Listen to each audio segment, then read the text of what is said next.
है total 80 marks का होता है, तो दोनों ही पेपर एक दिन में होंगे।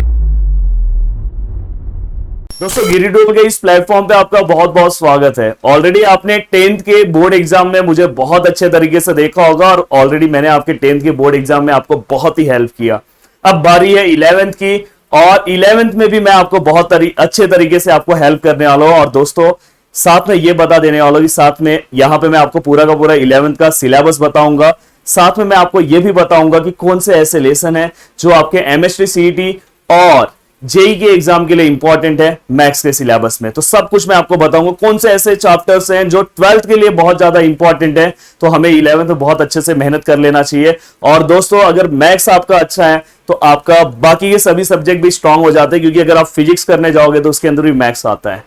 तो दोस्तों वन बाय वन हम सब चीजों पे डिस्कस करेंगे, पर जितना हो सके इस वीडियो को आप शेयर कर सकते हो, अपने दोस्तों तक शेयर करो, क्योंकि इसके बाद और मुझे कमेंट करके बताओ कि मुझे पार्ट 1 चालू करना चाहिए, पार्ट 2 चालू करना चाहिए। जितना जिसका ज्यादा कमेंट आएगा उसके अकॉर्डिंग मैं जाऊंगा। अब देखो यहाँ पे अगर मैं सिलेबस की बात करूं तो इस सिलेबस में दोस्तों पार्ट 1 और पार्ट 2 है।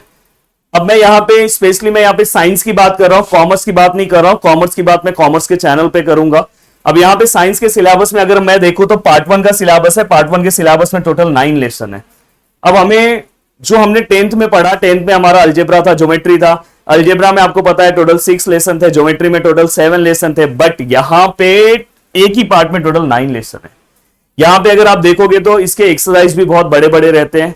देन इसके अंदर मिसलेनियस है, मिसलेनियस में से कौन से क्वेश्चन करने चाहिए, कौन से आपके एग्जाम में आएंगे, ईच एंड एवरीथिंग जो मैं कराऊंगा बस उतना करके जाना, पूरा का पूरा पेपर आपका देखना। जैसे आपने 10th में मुझ पे भरोसा रखा था और वो आपने देख भी लिया, वैसे सेम आपको 11th में भी दिखाई देगा। अब दोस्तों यहाँ पे टोटल हमारा जो मैथ्स का पेपर होता है वो कितने मार्क्स का होता है ये भी आपको पता होना चाहिए। जो हमारा मैथ्स का पेपर होता है टोटल 80 मार्क्स का होता है। लास्ट में अभी आपका बीच में जब आपके बीच बीच में अगर यूनिट टेस्ट लेंगे, ये लेंगे तो 25 मार्क्स का लेंगे। देन इसके बाद हाफ ईयरली हो सकता है 50 मार्क्स का ले 11th में। बट जो फाइनल एग्जाम जब आप मार्च में दोगे, 11th के लास्ट में जब आप दोगे तो वो 80 मार्क्स का रहेगा, जैसे 12th का रहता है। अब इस 80 मार्क्स में आपका पार्ट 1 रहेगा और पार्ट 2 दोनों ही पेपर एक दिन में होंगे। प्लीज ध्यान से रखना, दोनों ही पेपर एक साथ होंगे, मैथ्स 1 एंड मैथ्स 2।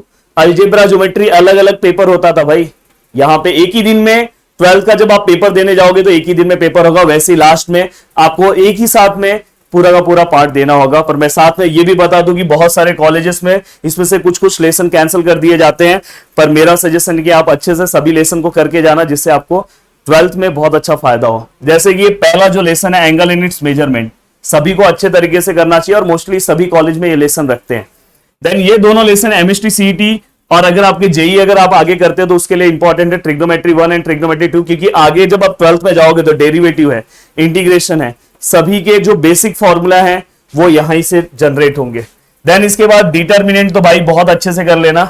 डिटर्मिनेंट तो 12th में जो पहला लेसन, अभी मैं 12th वालों को मैट्राइसिस पढ़ा रहा हूं, मेरा ऑफलाइन में मैंने मैट्राइसिस हो गया मेरा, उसमें पहला मैं डिटर्मिनेंट ही उनको बताना पड़ेगा। और देखो यहाँ पे मैट्राइसिस भी है और ये 12th को भी है। देन इसके बाद स्ट्रेट लाइन एमएसटी सीईटी के लिए इंपॉर्टेंट है और 12th में इससे रिलेटेड एक लेसन है हमारा पेयर ऑफ लाइंस, तो इसलिए ये वाला लेसन करना जरूरी है। देन सर्कल लेसन जो है अगर आप 11th में कर रहे हो, 12th में थोड़ी बहुत चीजें आपको सर्कल लेसन के इक्वेशन ये सब पता है तो काम हो जाएगा। कॉनिक सेक्शन का ज्यादा टेंशन नहीं होता, इसमें पैराबोला आपको अच्छे से समझ में आना चाहिए। अभी पैराबोला क्या होता है क्या नहीं होता है सब जब मैं पढ़ाऊंगा तो आपको समझेगा। मेजर ऑफ डिस्पर्सन भाई ये कॉमर्स का टॉपिक है, मोस्टली बहुत सारे कॉलेजेस को ये टॉपिक कैंसिल करा देते हैं, तो अगर ये टॉपिक अगर आपने नहीं किया तो भी चलेगा। देन प्रोबेबिलिटी, 11th का प्रोबेबिलिटी और 12th के प्रोबेबिलिटी में थोड़ा सा अलग अलग है। 12th का प्रोबेबिलिटी इससे भी इजी है, समझ में आएगा। तो बहुत सारे कॉलेजेस प्रोबेबिलिटी रखते हैं पर इसका एक ही 2 एक्सरसाइज रखते हैं, पहला एक्सरसाइज वो कैंसिल कर देंगे। तो इस तरह से हमारा पूरा का पूरा मैथ्स 1 का सिलेबस है।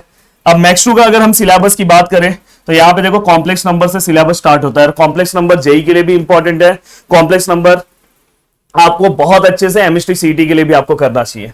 देन यहाँ पे आप अगर देखोगे सीक्वेंस एंड सीरीज दिखाई दे रहा है, एक थोड़ा सा लंबा लेसन है पर बहुत सारे कॉलेजेस रखते हैं और बहुत ही मजा आएगा इस लेसन के अंदर, कोई टेंशन नहीं है। देन परम्यूटेशन एंड कॉम्बिनेशन, ये जो लेसन है ये कॉम्पिटिटिव एग्जाम्स के लिए भी बहुत इंपॉर्टेंट है। अगर आप में से अगर कोई आगे जाके अगर फॉर एग्जांपल अगर कोई गवर्नमेंट एग्जाम देना चाहता है तो भाई वहां पे आपको ये टॉपिक दिखाई देगा।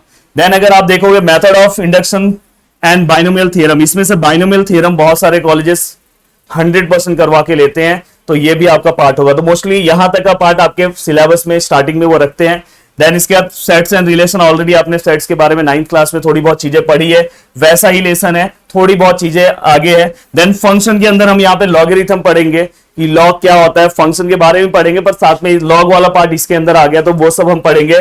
देन दोस्तों लिमिट्स एंड कंटिन्यूटी, ये लिमिट्स हमें अच्छे से करना है। इसका 12th में ज्यादा हेल्प तो नहीं होगा, बट आप एमएसटी सीईटी में जाओगे तो वहां पे आपको दिखाई देगा। But after 12th limits important हो जाता है। तो अगर आप कौन से यूनिवर्सिटी से पढ़ रहे हो, वहां पे सिलेबस क्या है, तो वहां पे लिमिट्स का इंपॉर्टेंस आ जाएगा। और यहाँ पे जो एक लेसन बहुत अच्छे से करना चाहिए वो है डिफरेंशिएशन। जो अगर आप मेरा 12th का अगर इस चैनल को अच्छे से देखते होंगे तो मेरा 12th के लेक्चर्स भी आने स्टार्ट हो गए। तो 1-2 दिन में आई थिंक शायद आज ही डिफरेंशिएशन के भी लेक्चर्स आएंगे। तो ये डिफरेंशिएशन बहुत इंपॉर्टेंट है। तो इस तरह से ओवरव्यू पूरा का पूरा 80 मार्क्स का पेपर होगा लास्ट में। बीच बीच में तो अभी आपको 25 मार्क्स के पेपर देंगे। स्टार्टिंग में हो सकता है कि पहले यूनिट टेस्ट में वो एक ही लेसन रखे, बीच बीच में बहुत सारे टॉपिक वो स्किप भी कर देंगे। पर मेरा सजेशन है कि प्लीज आप मत करना। अगर आपका जो एम है बहुत हाई है, प्लीज आप मत करना, क्योंकि 12th में जब हम जाएंगे तो 12th में हम कोई भी टॉपिक स्किप नहीं कर सकते। वीडियो को देखने के लिए दिल से थैंक यू सो मच दोस्तों। अब प्लीज आप कमेंट करके बताओ। देखो मेरे पास 2 ऑप्शन है, या तो मैं कॉम्प्लेक्स नंबर स्टार्ट करूं या तो मैं angle and it's measurement start करूं। वैसे तो मैं दोनों ही पढ़ाने वाला हूं, बट आप कमेंट करके बताओ। जिनका ज्यादा कमेंट आएगा मेजोरिटी के अकॉर्डिंग मैं नेक्स्ट लेक्चर मेरा उसके ऊपर आएगा। और तो मैं angle and it's measurement start करूं कि कॉम्प्लेक्स नंबर स्टार्ट करूं, जो भी आप बोलोगे उसके हिसाब से स्टार्ट करूंगा। और 2 दिन के बाद दूसरा लेसन भी साइड में स्टार्ट होगा, तो कोई दिक्कत नहीं, दोनों ही लेसन हम स्टार्ट करके चलेंगे। वीडियो को देखने के लिए दिल से थैंक यू सो मच दोस्तों। मिलते हैं नेक्स्ट लेक्चर में। जय हिंद दोस्तों।